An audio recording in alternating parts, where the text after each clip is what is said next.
Hello and welcome to the Friday artwork video for War of the Spark. So, due to the theme of the set, there's a bit of a different order to these cards today. We are starting off with the usual higher rarity stuff, so the rares and mythics, all the examples of those that I pulled from boosters. Obviously I've removed any duplicates. But then what we get is the uncommon planeswalkers, which were a big feature of the set. And I did actually keep all of those separate in my deck box. And quite a number of those are multicoloured. So when we get to the end where the multicolour slot is, there will be little, if no, multicolour cards, because so many of them are at the front. Apart from that, the rest of it goes through lower rarities in Wooburg order. And there's a couple of other interesting things about to do with the colour pie that I'll try and remember to point out as I go along. So let's have a look at these. Hopefully you like the new all wood background. I do, so it's going to be staying, I think, for the time being. It's a sort of combination of solid colour and pseudo grid, I suppose.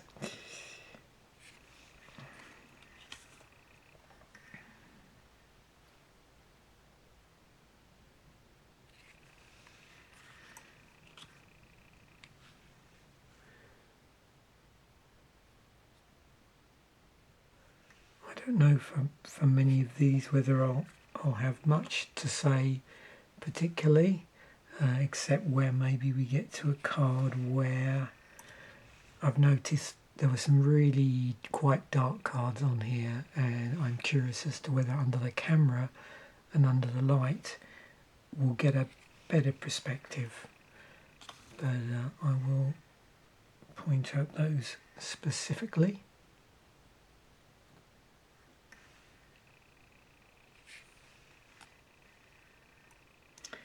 Again, and I don't know how easy this is to see on camera. Well, in fact, it doesn't make any difference because I don't show you the rules text anyway.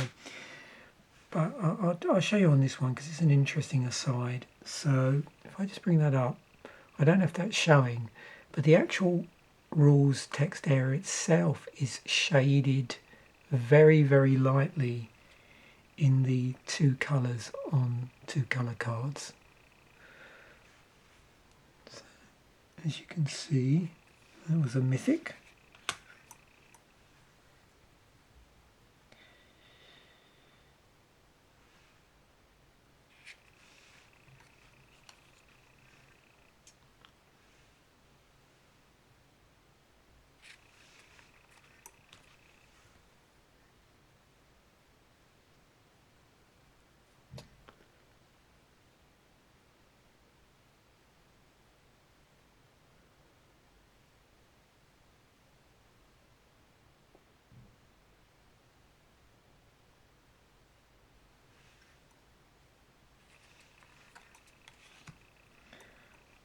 So now we're on to those uncommon planeswalkers, and with planeswalker cards, as we've seen on many occasions before, they spill over slightly into the inner border area, whatever you want to call it.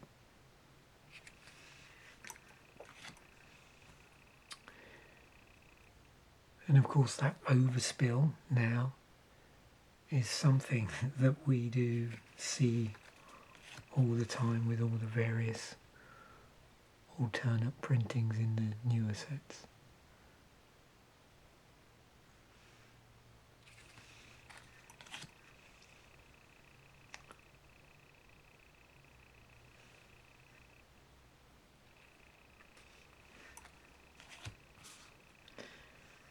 It was actually quite interesting, I think, that the utility generally that a number of these uncommon legendary planeswalkers brought to multiplayer EDH.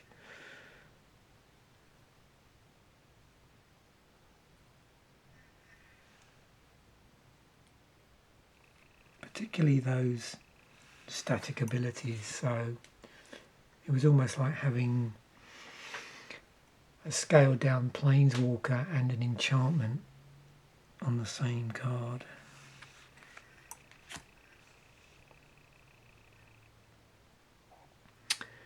So yeah, this is what I wanted to mention. There were a set of or some of the set was some colourless cards that weren't artifacts, and they were front loaded in the set, so they have lower card numbers. Like this is number 3.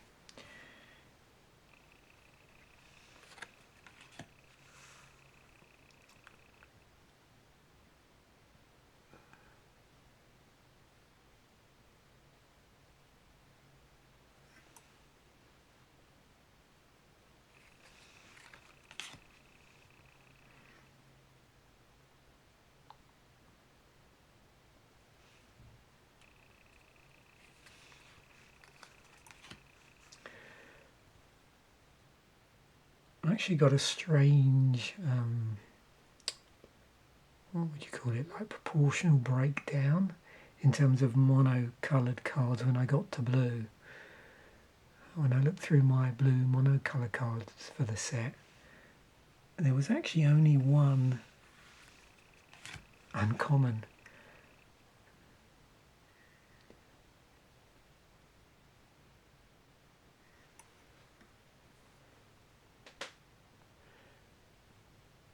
Although, of course, as you saw, I did pull a number of uncommon planeswalkers, and that's probably why. But this was the only one from what I could see. I flick through. Yeah, oh, here we go. Now, this is much better on the camera. This is very dark when you look at it, and under the light, we're picking up a lot more. So I don't know if anybody else spots this. Is that some sort of almost like a trinket box or a treasure box? Also along here, I'm assuming these are all Bolos symbols on the tiles.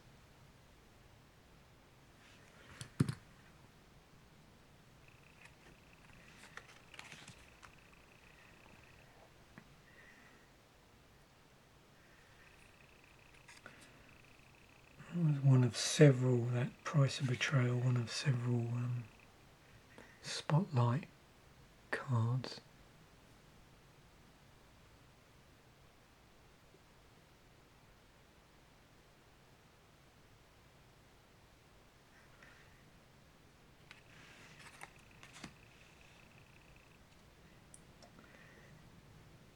Of course, I couldn't resist in red, going for all the sparky stuff.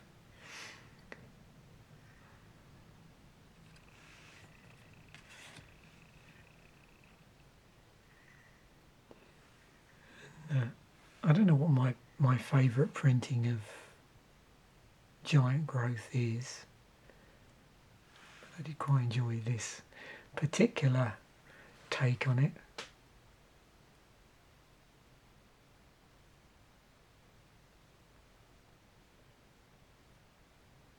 I wish I was a lot better at remembering the different characters in the storyline. I'll be able to pick them out. This is another spotlight card. Another spotlight card. Yeah, I don't know whether I can see much more detail. I mean, just everything's bigger, obviously. When we've got it, if you're watching this on a big screen, but I'm not sure for this particular card it gives me any more detail than I saw previously. Whenever I looked at it, I had to sort of squint quite a bit to see all the detail. I was paying a lot closer attention to it. It does have the quality is actually slightly different on camera. It actually looks better, I think, on in real life on the card than it does as I'm capturing it on the camera. what's lost on the camera is this haziness. There's a haziness here that has this smoke effect, has a slightly different colour quality sort of over here, which you can't really capture on the camera, interestingly enough.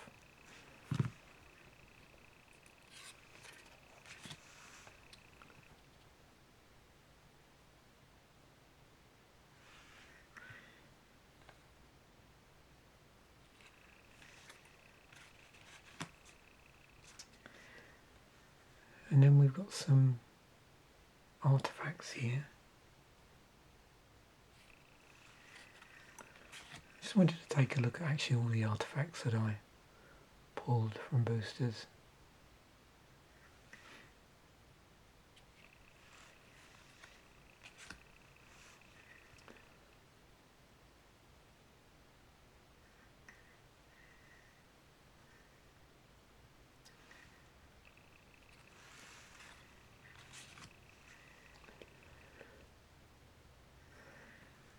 I do like the artwork on this mana Geode.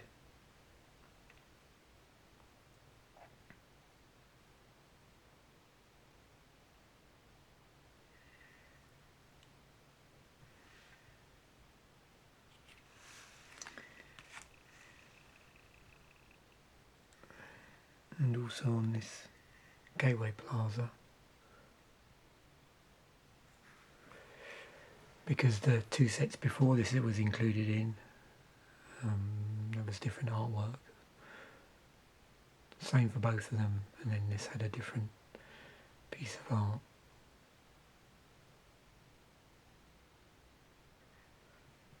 But that's represented quite well on camera.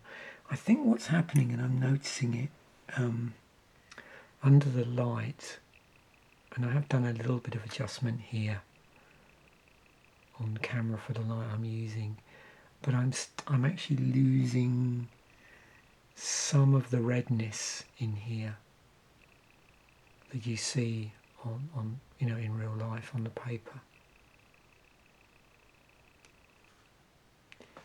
Anyway, thanks very much for watching. Bye for now, and I'll catch you in the next video.